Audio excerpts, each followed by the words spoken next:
Well, thank you, Brother Jared, and good morning, brothers and sisters. We're going to now conclude our studies by looking at the honour that it is for the saints to be involved in the things that will follow that 2 or 3 years that has been the special focus of our study. But I'm going to start actually with just reminding you of that word indignation in Isaiah 26 and verse 20, where it says, "Come, my people." You'll recall that we were here yesterday talking about the bridal chamber, the rejoicing of Christ with his bride for that 12-month period where he will do no preparation for war, no work, no business, just meeting every member of his bride and rejoicing with them, individually and collectively. It says in that 20th verse, "Come, my people, enter into thy chambers and shut thy doors about thee. Hide thyself, as it were, for a little moment," the twinkling of an eye that we referred to yesterday, "until the indignation be overpast."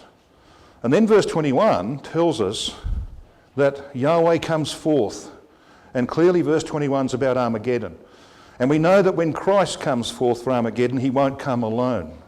So therefore is that period of seclusion in the bridal chamber, and verse 21 is a reference to coming out of Sinai to make their way to the sanctuary, and the rest, of course, is well known. It's very important, therefore, to understand what this indignation is. It's actually the time of trouble such as never was since there was a nation upon the earth, which begins with the resurrection. So while we're secluded, brothers and sisters, this world's going to go through a traumatic period that it's never known in its history. And that's saying something, isn't it? It's never known a time of trauma like the one that's going to descend upon it when we are gone. Sad in a way, because it's the beginning of the divine judgments upon humanity for their waywardness and their wickedness. And that's why God will have no problem in unleashing the monster upon this world that they've created for themselves. There will be no light in the earth. Isaiah 60, gross darkness will cover the earth. There will be no need for him to have some kind of control for the sake of the saints. And Paul tells us all things are for your sakes. That will be taken away. See? And so Daniel chapter 12 is very important. I want you to come to Daniel 12 because it tells us something about this time period. Daniel 12 verses 1 and 2, of course, makes reference to the work of Michael. It's our Lord Jesus Christ as judge. And the significant phrase here is the phrase that you read in the very first line of verse 1 of Daniel 12, "at that time." Now you'll see that's repeated towards the end of verse 1 again. At that time. So what time? Well, the context tells you. The context of the previous verses in chapter 11 clearly indicate this is the time of divine judgments, the time of Armageddon, the invasion of the north, the establishment of the tent of their power between the seas and my glorious holy mountain, and then the destruction of the Gogian Confederacy. It's the time of the end, isn't it? Well, who's the Michael here? At that time shall Michael stand up. Well, obviously it's our Lord Jesus Christ who now takes over the role of Michael to forgive and condemn and to determine destinies. And he comes to raise the dead. That's obvious, isn't it, from verse 1? And it talks about he will stand up for the children of thy people. Then there's this time of trouble such as never was. And then it says at the end of verse 1, "And at that time thy people shall be delivered, every one that shall be found written in the book." And the book here, of course, is the book of life, isn't it? It's clearly the book of life. And then verse 2 tells us, "And many of them that sleep in the dust of the earth shall awake, some to everlasting life and some to shame and everlasting contempt." That's the judgment seat. So there's no doubt about the context. So therefore what we are being told is the judgment seat process follows in verses 2 and 3. This is all 10 years prior to Armageddon, that the resurrection era is the period when the time of trouble begins. Now, is that new? No. Brother Mansfield in the Expositor, the Daniel Expositor, says this.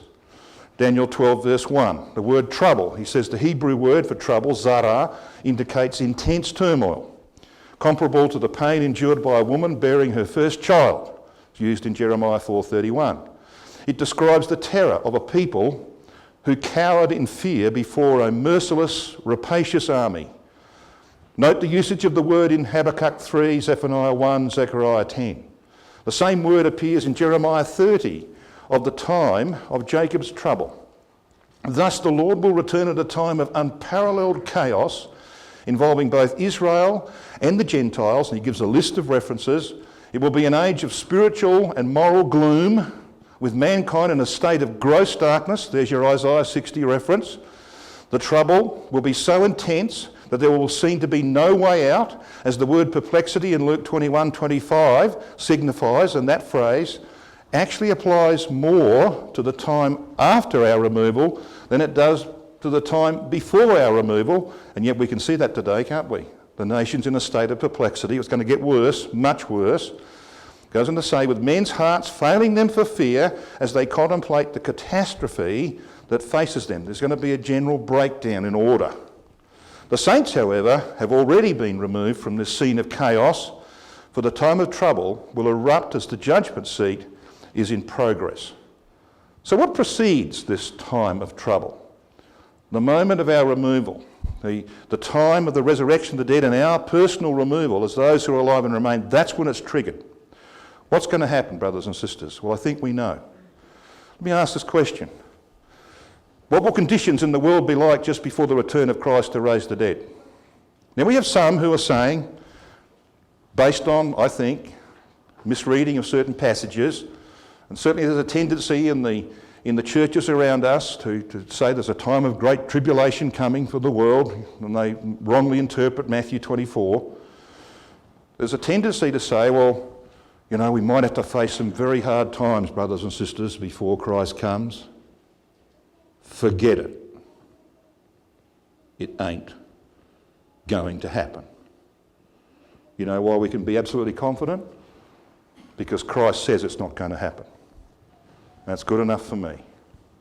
He says it's not going to happen. So to the question, will there be poverty and hard times or general prosperity at the time when he sends his angels to raise the dead and then to collect us? The answer is very clearly laid out. Luke 17, I want you to join me in Luke 17, verses 26 to 30. Luke 21, verse 34, reinforces that. And Revelation chapter 3, verse 14 through to the end of that chapter, that's the letter to the Laodiceans, they all suggest the same clear answer, that we will be removed from times of general prosperity in our world. Now, I have people come to me and say, but what about the poverty stricken in Africa? And what about, brothers and sisters, look at history. There has never, ever been a time in human history when there's been as much prosperity in the world as there is today. Never. Not even the times of Noah, I believe, would have matched what we have today. You can go to Africa and there's a McDonald's on almost every corner. That doesn't mean everybody can afford it, but that's the nature of the world we live in. It is a time of general prosperity. And as Christ said, you're always going to have the poor with you, aren't you? In whatever era it might be, you're always going to have the poor. It doesn't mean that everybody's got to have $1 million in the bank. He means there's a general prosperity in human society, and we have known nothing like it in history. For the last 70 years, it's been unique. And we're right at the end of it because it's about to disappear. So in Luke chapter 17, we have an answer. And we know what this chapter says. I don't need to work you through the details of it. But if you read it carefully and you read it with the grammar here, verse 27 where it says, they did eat, they drank in the days of Noah. The grammar in the imperfect active should be rendered, they were eating. The imperfect tense is the tense of an action that's begun, that's not concluded. You don't finish it. They were eating, they were drinking, they married wives, they were being given in marriage until the day that Noah entered in the ark and the flood came and destroyed them all. It was the same for the days of Lot, verse 28. They were eating, they were drinking, they were buying, they were selling, they were planting, they were building. But the same day that Lot went out of Sodom, it rained fire and brimstone. So there they were, in Sodom on that fateful day. The angels had appeared at the house of Lot the evening before, prepared his house to go. They went at morning light, basically. And those in Sodom who got up that morning thought it was just another day like the ones before it. And they went down to the coffee shop to get their latte, but never got to finish it. Because fire and brimstone fell from heaven. And all their prosperity disappeared in a day. The same happened in Noah's generation, didn't it? So why does the Lord choose Noah, the days of Noah and the days of Lot? He could have chosen any era of divine judgment. He could have chosen the times of Zedekiah, where there was no bread in the city.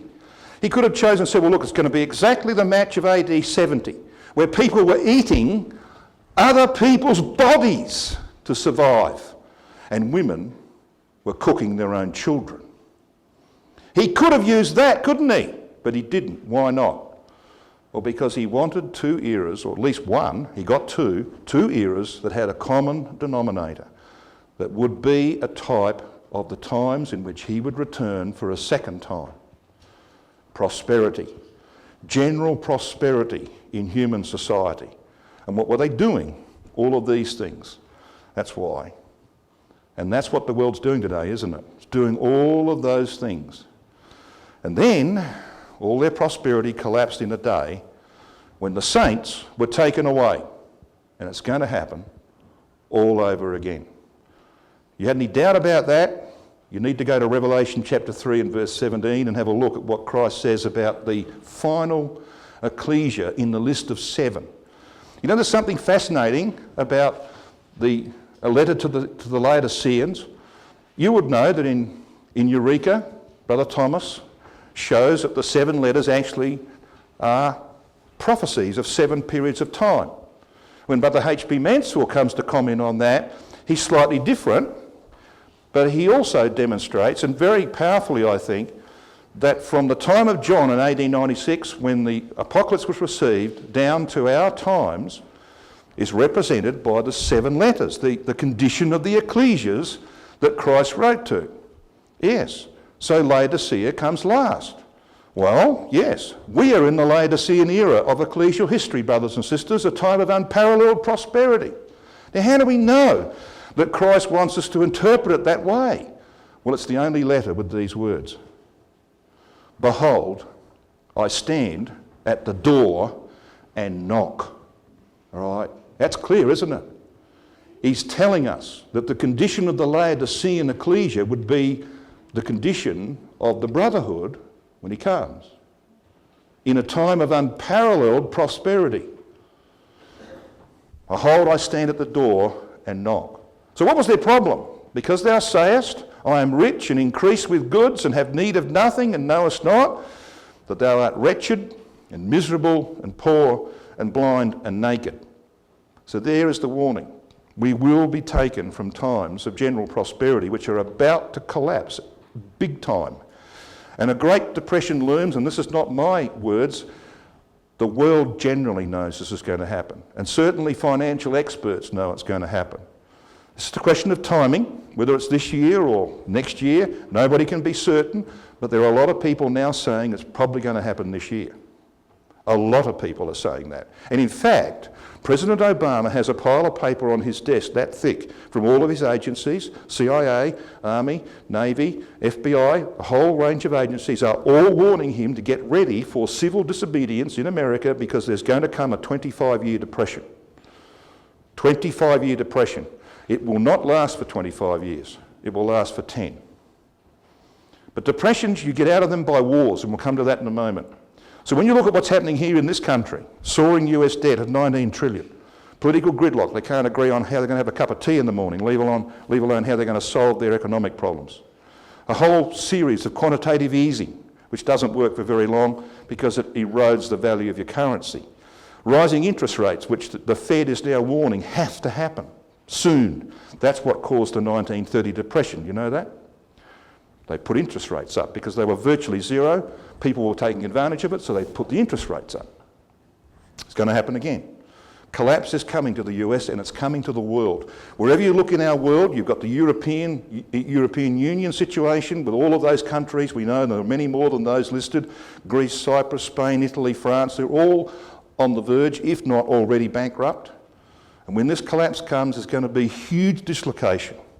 The European Central Bank, of course, has now further tried to bail out Greece.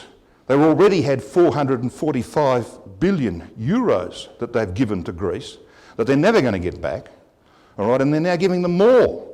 It's going to bankrupt the European Central Bank. And they're turning to measures like quantitative easing because they can't lower the interest rates anymore. China and Russia signed financial, oil and gas and military deals that cut the US dollar out of their international trade. So the US dollar shortly will not be the international currency for trading in commodities. And that will mean the collapse of the US Federal Treasury because they will not be able to finance those dollars that have to come back to it. Simple as that. So when this happens, we don't know. The angels have been holding it for some time now. And those of you who know me know I've been saying this for a long, long time. And it's just not happened yet, but it's so close now, so close, that the world is telling us it's about to happen. So it will happen, and it will be the biggest depression in human history. It will bring the time of trouble such as never was since there was a nation upon earth. Well, the Greek crisis continues to simmer. I think that will be a catalyst in the whole process. So what happens in depressions? Well, 29th of October 1929, a stock market crash in Wall Street, and finally it filtered down, and by 1930 we had a depression, a worldwide depression. And you get out of depressions by getting people back to work, and the only way to get them back to work is to fight a war, to have a war. You can put them back to make weapons and armaments, and wars also reduce the number of mouths you've got to feed. So this is how you get out of depressions. That's what happened, didn't it? Second World War came along in 1939, 10 years after the stock market collapse. Okay, there's a pattern there, isn't there? Very clear pattern. We've been talking about 10 years, haven't we, during the course of this week. So whether it be 2015 or 16, we don't know. Maybe, who knows? I don't know. But it's near. There will start this time of trouble such as never was, and the times of prosperity will become that time of trouble. And how do you get out of it? Well, you go to war. Yeah, and that war, I believe, will be Armageddon. So it's probably only about 10 years away, Armageddon, 10 plus years. So how do we know that this is the last cycle? I've had people say to me, but oh, you know, we could go into depression, 25-year depression. We could go into a depression, and then we could come out the other side and get back to prosperity. Yep, you need large quantities of oil. Need large quantities of a lot of things. That's not going to happen. But it's not going to happen because we know from Scripture that the papacy has to come to its final end in 2060. That is the only fixed date that I know, and it will be certain. You want the details on that, you can find that by going to talks that have been done on that subject. 2060 is the termination of the papacy. It'll be gone in that year. And that's not that very far away, is it, when you think about it? So there won't be another cycle. This is the last cycle, brothers and sisters. Just while you're in Luke 17, have a look at what he says here. In verse 31, he says, well, verse 30, he says, even thus shall it be in the day when the Son of Man is revealed. Now, you may have heard me talk about this, but you see, there's something curious about the way the Lord presents this. He actually uses this word day, singular, and days 10 times. 5 are singular and 5 are plural. Now, what's he talking about? Well, the day obviously is the day of reckoning, the day of judgment, but days, plural, is the days of opportunity. So the days of Noah, 120 years, were days of opportunity for people to get their act together. The days of Lot were days of opportunity before the judgment came, but then the day came. And he talks about the days of the Son of Man. We are, I believe, basically in that period of the days of opportunity like those given to Noah's generation. But then comes the day. 5. Why 5 singular and 5 plural? Well, 5's the number of grace. If you use the days of opportunity, then they'll be, wisely I mean, they'll be days of grace. Use them unwisely, they're otherwise. And if you use the days of opportunity wisely, then when the day comes, you'll receive divine grace. And that day is coming. Look at verse 30. Even thus shall it be in the day when the Son of Man is revealed. In that day, he which shall be upon the housetop, and they used the housetop in ancient times for prayer and meditation. He was upon the housetop, and his stuff, and the word stuff there, skuios, means implements, equipment, apparatus or gadgets. His stuff in the house, let him not come down to take it away. He that is in the field, let him likewise not return back. Remember Lot's wife, he says. And so there's the classic exhortation, which we're all familiar with. Then he says, and I'll come back to this verse in a moment, verse 33. We'll come back to that in a moment. Verse 34, he says this. I tell you, in that night. That's strange. 10 times he's used the term days and day, and now he says, I tell you in that night. So what's he doing here, brothers and sisters? Well, he's alluding to Genesis chapter 19 and verse 1. Because the angels came to the house of Lot in the evening, and that's when they're going to come to your house. They will come in the evening when you can most expect people to be home.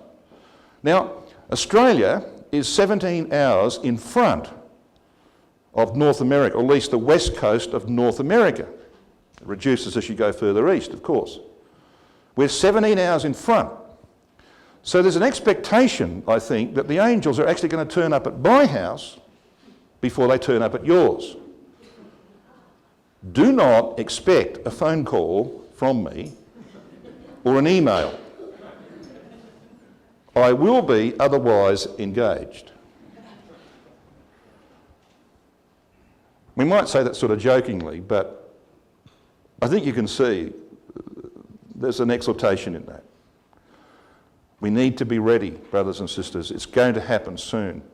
And the closer we get to the edge of the precipice, the financial precipice, the closer we are to that moment. When these angels will turn up at our place in the evening when you can most expect everybody to be home. Now, that's not going to be the case in every situation, but generally speaking, it will be. So that night is clearly a reference back to Genesis 19. And then it says this in verse 34. I tell you, in that night there shall be two, and of course the word men is in italics, it can be crossed out. There shall be two in one bed, the one shall be taken and the other left. Now, he's just been talking about Lot's wife. He's just been directing you back to Genesis 19. This is about husband and wife, both of whom are in the truth, both of whom will be held responsible, both of whom are going to be removed from where they are, and both of whom will be at the judgment seat. So what does he mean when he says the one should be taken and the other left? Well, he can't mean left behind, can he? He certainly can't mean left behind. There's two grinding, two labouring to feed others in the truth. Although you can't find Lot's wife doing any work when the angels turn up to feed them. Lot does the whole lot. The one should be taken. Yeah. The Greek word is paralambano. And it means to receive near or to associate with oneself. It speaks of a very intimate relationship. It's used in the scripture of one taking a wife to himself. And that's the word that is used in Matthew chapter 1 and verses 20 and 24 when the angel comes to a very agitated Joseph and says, fear not to take unto thee thy wife, Mary, even though she is with child. Take her unto thee. That's the word. It means to take someone into a marriage. Lot is going into the marriage. Lot is going to the right hand. He's a righteous man. Peter tells us that in 2 Peter 2, who vexed his righteous soul with the behaviour of the world as it was in his day, as we should. We should take umbrage at the decisions that are being made by the US Supreme Court and will now be picked up by all the states of America in due course. Even the religious Bible Belt states will go down that path. We should be disturbed about that and what it will do to human society. We should be disturbed about the fact that Tel Aviv is the capital of homosexuality in Europe today. All right? He vexed his righteous heart with the behaviour of the wicked in his time. So, he goes to the right hand, but his wife goes to the left at the judgment seat. And it says, the other shall be left. Well, guess what the word is in the Greek, brothers and sisters? It's aphiemi. It means to send forth, to leave, to depart from, to abandon, and it's used of separation in marriage. And that's the word that Paul uses in 1 Corinthians 7 verse 11, 12 and 13 when he's talking about a man putting away his wife. Let him not put her away. It's about someone being thrown out of a marriage. And that's what's going to happen to Lot's wife. She's going to be thrown out of the marriage. She's going to the left. And that's why she's such a wonderful exhortation for us who live in these prosperous times in the latter days where decisions have to be made as to what you're going to give priority to in life. As it gets harder and harder to live by the standards that we've been used to, more and more sacrifices have got to be made, and it's usually the truth that gets sacrificed in the process. That's what he's talking about, and that's the lesson we're going to see in a moment. Now they ask this question, where, Lord? You see that in Luke 17, verse 37. They answered and said unto him, where, Lord? And what they mean by that is, where will they be left? And the answer is, like Lot's wife, in the place they preferred to be. And of course, for the generation of AD 70, where did they go? Did they obey the Lord's words to flee Jerusalem and to go somewhere else? Many did, and they fled across Jordan, and they went to Pella, but those who said, oh no, we want to stay here and this is our security, this is what we've got used to, we want to stay here in Jerusalem. 2 million of them did that. Most of them perished. At least 1 million of them perished. That's where they were left, whether the Roman eagles were gathered together. So the principle here is if you love your present circumstances too much, and that's what you prefer, that's where you're left, so to speak. His wife looked back from behind him and she became a pillar of salt, Genesis 19:26. Now this is the verse that I think we should focus on, verse 33. Whosoever shall seek to save his life shall lose it, and whosoever shall lose his life shall preserve it. What does that mean? Well, it's pretty simple in the context, isn't it? If you are prepared to put the truth last or second because you want to preserve what you have or what you think you should have, or you want more, in other words, you're going to save this life, save what you've got now, then don't expect to get the reward of immortality. But if you're prepared to lose your life today, and there are circumstances that come across our lives, aren't there, where you can end up losing everything. I know people in that position. Lost their jobs, house burnt down, no insurance, whatever it might be. Prepared to make sure that the truth doesn't get relegated, then you'll save your life for the future. It's pretty simple, isn't it? And the choice is ours. One goes to the right, taken into a marriage. One goes to the left, kicked out of the marriage. That's his solemn lesson. Just one little point on Daniel chapter 12, by the way. There's an interesting thing in Daniel 12. Well, I couldn't resist this. It really didn't need to be said, but I couldn't resist it. When it says, of course, in verse 3 that the reward of the righteous is that they that be wise, or they who make wise. This is about people who devote their lives to the education of others, whether that be children or others. They that make wise shall shine as the brightness of the firmament, and they that turn many to righteousness, and there's the proof that that's what it means, they that turn many to righteousness shall shine as the stars forever and ever. But thou, O Daniel, shut up the words and seal the book until, as it should read, until the time of the end. Many shall run to and fro, and knowledge shall be increased. Now tomorrow, Brother Deb will be on an airplane running to and fro from Medford to LA and back to Toronto, back home. And then a week later, he's going to get on an aeroplane from Toronto to Kelowna, and he's going to do another Bible school. I won't tell you what our itinerary is. We are running to and fro. And people say, oh, that's what it means. We've got this running to and fro all over the earth. There's all this travel going on, and there's knowledge is increasing exponentially. It doesn't actually mean that. It doesn't actually mean that.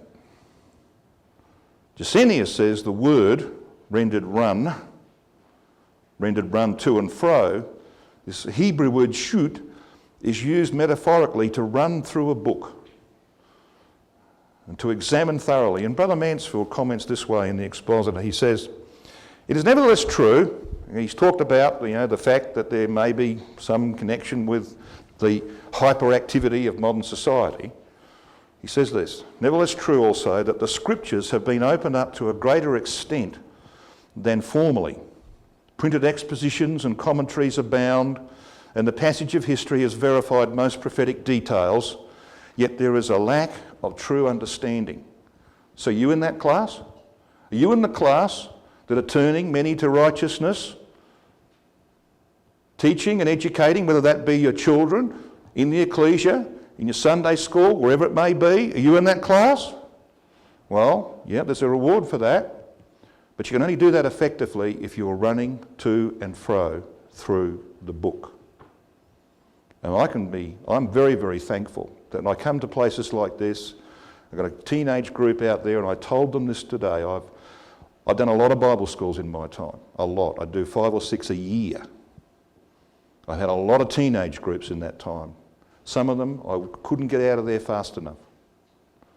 But that group there, I'd do 3 sessions with them in the morning, happily, and leave you people here bereft. All right? And Uncle Deb will tell you that's true. Wonderful group of kids, shouldn't use that term, young people, who are learning to run to and fro through the book. And you know who's responsible for that? People sitting in this audience. Keep it up, because there is a reward, and that reward will be on the right hand.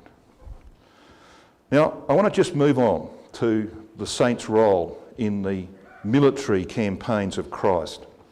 You know, again, we have people in our community who say, "Oh no, the saints, they're going to be immortalised." Some people believe that they won't be immortalised until after Armageddon. But, there are people who say the saints will be immortalised and they'll be sort of closeted away and kept there privately while Christ and the angels go out and defeat the nations. And then when it's all very comfortable, the saints come in and sit down in an armchair. I mean, I'm being exaggerated. But that's the kind of stuff we're hearing. It's not going to happen.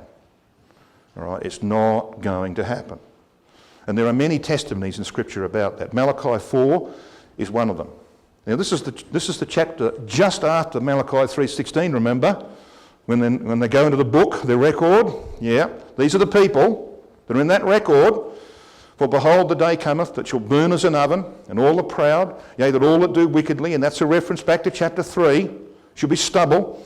And the day that cometh shall burn them up, saith Yahweh of armies, that it shall leave them neither root nor branch." And then it says this in verse 3. Now between that, of course, you've got the gambling we spoke about.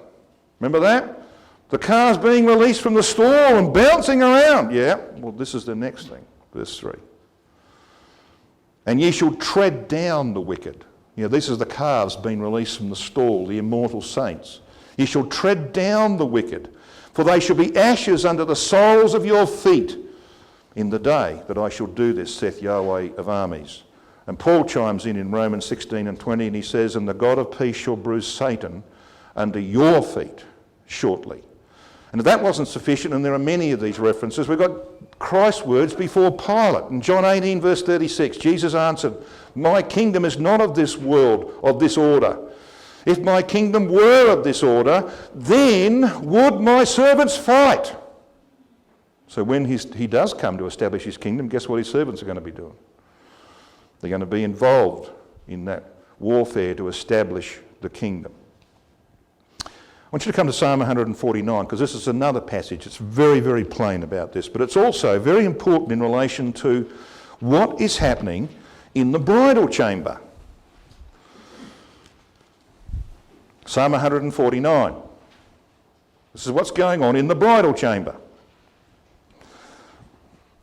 "Praise ye Yahweh, sing unto Yahweh a new song." Let's stop there.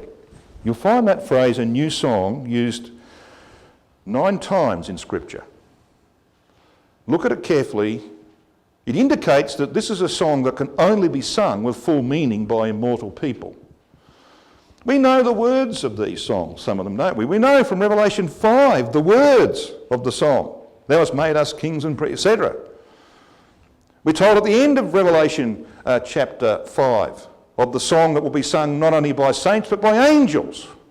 So the words are known. But there's no way you can sing it today as you'll sing it tomorrow. All right. This is a song for immortal beings. And I'll come to a reference here in Psalm 149 and we'll tell you what this really means in a moment.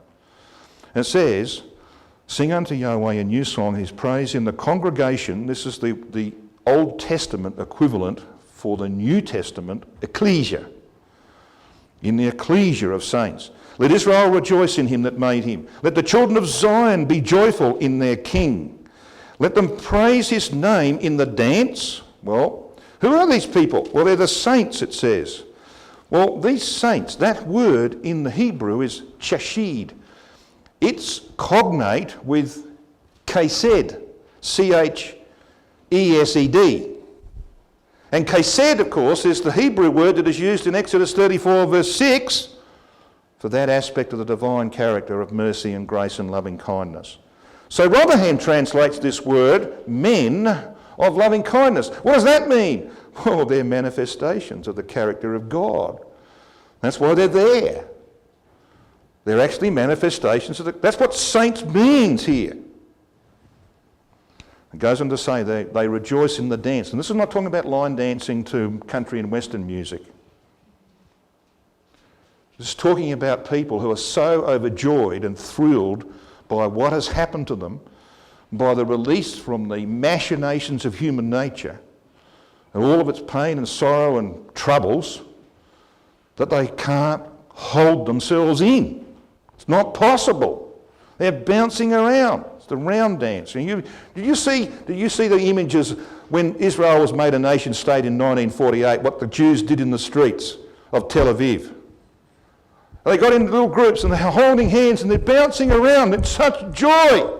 There wasn't any order to it, really, was there? It wasn't as though they were sort of doing the sort of steps you see in dancing. It was the fact that they were just overjoyed.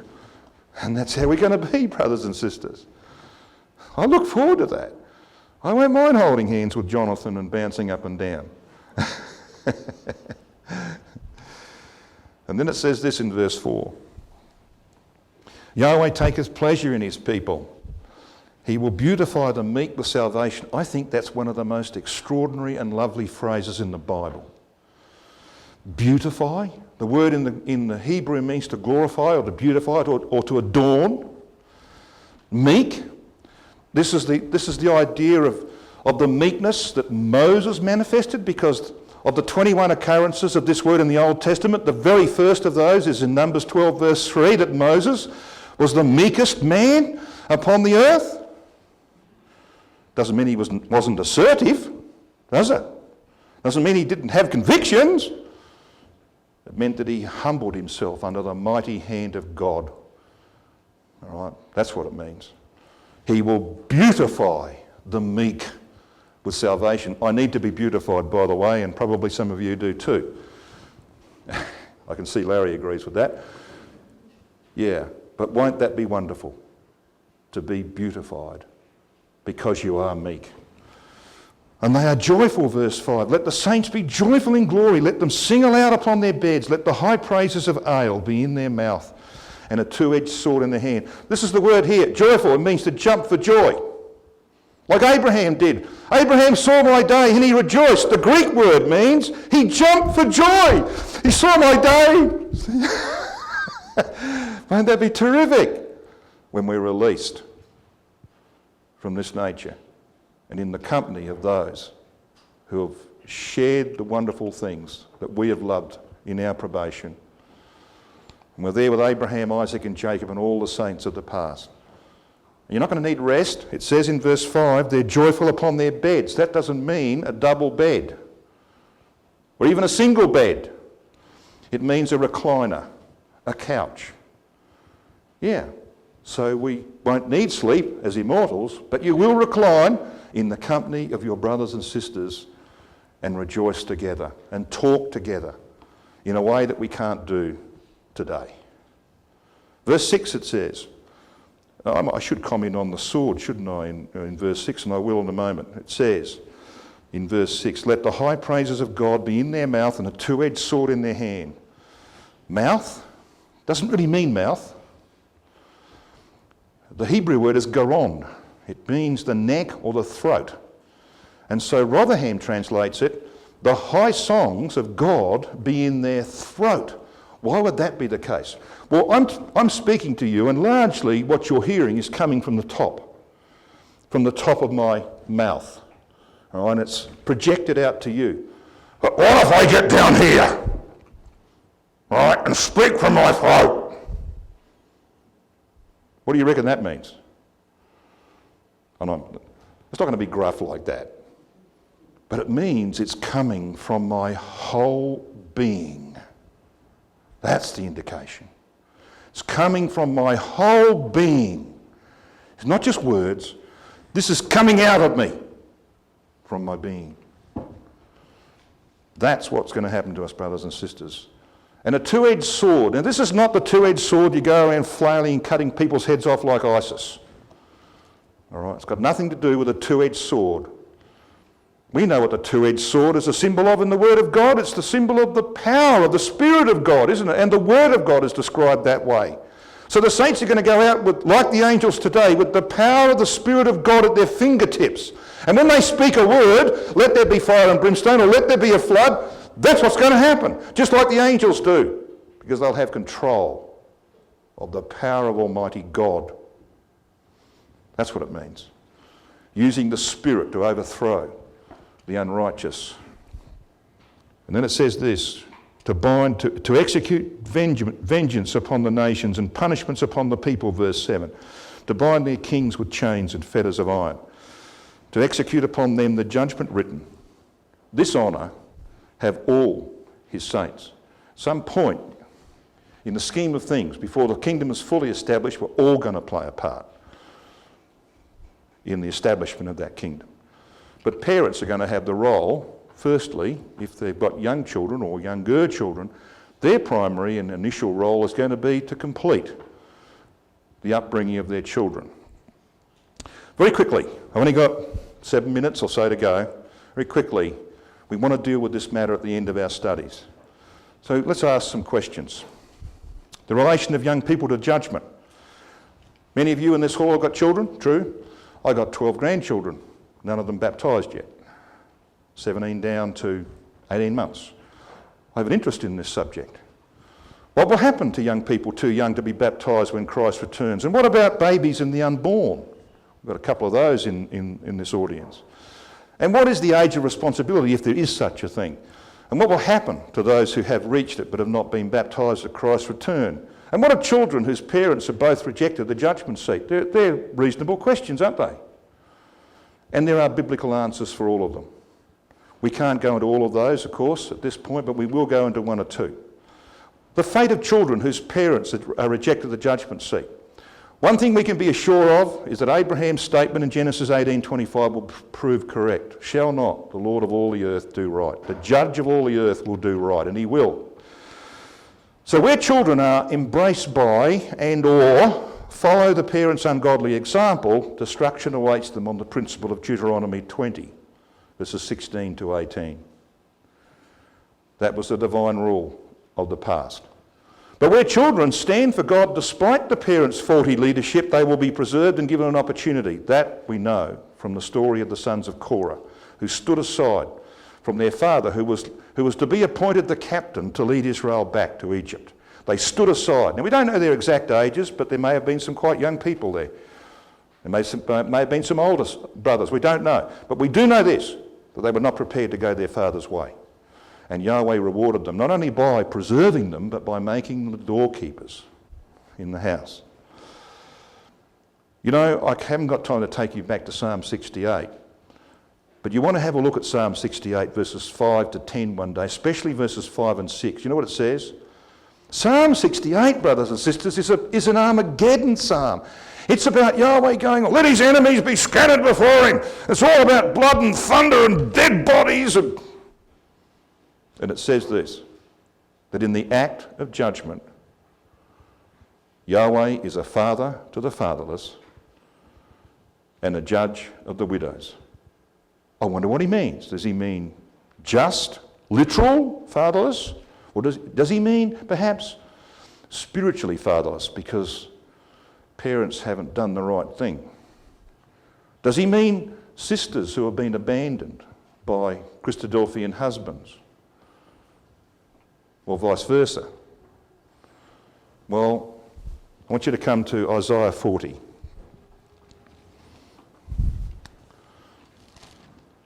But in the act of judgment, Yahweh sets the solitary in families, says Psalm 68 and verse 6. He sets the solitary in families. Now, Isaiah 40 is quoted in the New Testament, and in the margin will tell you there's a list of passages there where verses 3 to 5 have been quoted in the New Testament about the first advent of Christ. And then you come to verse 9 and it says this: O Zion, that bringest good tidings, get thee up into the high mountain. O Jerusalem, that bringest good tidings, lift up thy voice with strength, lift it up, be not afraid. Say unto the cities of Judah, behold your God. Now you could apply those words, couldn't you, to the first advent? But what is the context here? Well, just read the next verse. The next verse is verse 10. It says this: Behold, Adonai Yahweh will come with strong hand, and his arm shall rule for him. Behold, his reward is with him, and his work before him. What language is that? Second advent, isn't it? This is the work of Christ in his second advent. Did he come with a strong arm to bring judgment upon the nations in his first? No. Second advent. Did he come to give rewards? No, but he is coming to give rewards. So we know the context. It's second advent. So then read on to verse 11. It says this: He shall feed his flock like a shepherd. He shall gather the lambs with his arm and carry them in his bosom, and shall gently lead those that are with young. And the margin says, those that give suck, who have got newborn children, newborn babies. Now the kids here are not four-legged variety. They're two-legged. They're children. So whose children? Well, it says, he shall feed his flock like a shepherd. These are the people who belong to his flock. All right? This is the brotherhood. This is the Christadelphian community. This is those who are found at the end serving God. So there's care. Christ is going to take care, not just for mothers with young children, but children per se that belong to Christadelphians, that belong to his flock. I want you to come to Ezekiel 47. This is the context of the division of the land after Armageddon. It's the inheritance of Abraham and his seed, and of the tribes of Israel who will receive equally. Now there are 7 portions or cantons or divisions above the Holy Oblation and 5 beneath. And you've probably heard me say it before. If I was doing it, I would have had 6 above and 6 below, but God doesn't do it that way. He puts 7 above and 5 below. I wonder why. 7, amongst other things, is the covenant number of Abraham's covenant, and this is Abraham's land. All right? And if you want to get into it, you get there by works? No. You get there by divine grace. So there are 7 tribes above and 5 below. And this is what it says in Ezekiel 47. It says this. Verse 21 is talking about dividing the land according to the tribes of Israel. Verse 22 says, And it shall come to pass that ye shall divide it by lot for an inheritance unto you and to the strangers that sojourn among you, which shall beget children among you, and they shall be unto you as born in the country among the children of Israel. They shall have inheritance with you among the tribes of Israel. So who are they? Well, the first thing you notice that they're Gentiles. They're not Israelites. And this is not talking about the Chinese turning up in the kingdom age and saying, look, we much prefer this land to China. Sorry, Chinese live in China. This is not about foreigners turning up in the land. That's clear. And it says that these people who are Gentiles are sojourners that beget children among you. So they don't live forever, they're sojourning, and they actually can have children, which means that they're not immortal, because the saints will not be able to have children. Stop, you silly thing. So they're mortals, okay? And they're regarded as being born in the country, it says. They're sojourning, but though they sojourn in the land, they are counted as Israelites. Yeah. Now, who could they be? Well, Brother Roberts had no problem with it. He wrote extensively on this. They can only be, brothers and sisters, the children of Christadelphian parents. There's no other option. That's who they are. So when Christ comes and he sends his angels and knocks on your door, just like Lot, his two daughters, who by the way weren't all that salubrious in their behaviour, went with Lot and his wife. Your children are going to go with you to the judgment seat. But they're going to be too young, most of them, to be held responsible or accountable. So they won't appear before Christ. So what's going to happen to them? Well, if one of their parents goes into the kingdom, they go into the land. And they will have an inheritance amongst the tribes of Israel, but it won't be any ordinary inheritance. You know that? Because the next verse tells you that. Verse 23, it says this: "It shall come to pass that in what tribe the stranger sojourneth, there shall ye give him his inheritance, saith Adonai Yahweh." Now that doesn't happen to the Jews. Dan is up here, Gad's down there, Judah's just north of the Holy Oblation, and Benjamin's to the south. If you belong to Dan, sorry, you're up here. You have no choice. God knows you belong to the tribe of Dan, you're up there. You belong to Gad, you're down here. You'll enjoy fishing, that's not too bad, because you've got the Euphrates up here and you've got the Gulf of Aqaba and whatever down there. But you do not go into any other tribe's canton. But these people do, because it says, wherever they want to be, except in the Holy Oblation and the Prince's portion, because that's given to the saints, wherever they want to be in that land, they have a right to be there. That is a privilege that God does not afford to his own people, the natural seed of Abraham. Think about that, brothers and sisters.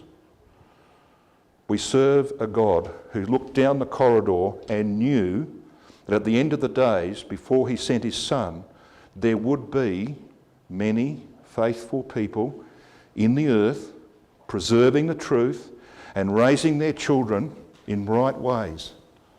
And he made provision for them. What a God we serve. Just very quickly, my time is well and truly up, but I want to take you very quickly through one or two more slides, if you don't mind. There's a timeline for Christadelphian children. We have some mothers with young children in this Bible school, and we have others who are carrying babies. So let's say that Christ comes in late 2015, and that's not by any means beyond the realms of possibility, is it? Let's just say he does come in late 2015 and a baby has been born to a Christadelphian family in early 2015 and is therefore only a few months old. That child will be nearly 2 years old when its parents are immortalised. Will be aged 10 at Armageddon, aged 50 at the opening of the temple for worship. So it's 10, Armageddon, but between that period and the time when they're 50, you'd expect that they will have found someone to marry, whether that be another Christadelphian, whether it be a Jew, we don't know, found someone to marry, and they'll start their own family.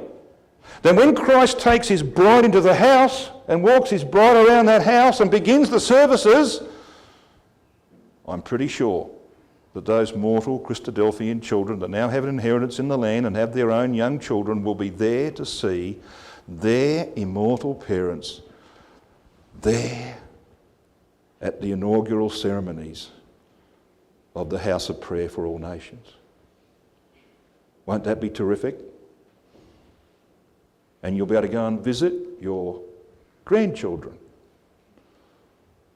for decades and centuries thereafter. Grandchildren, great-grandchildren.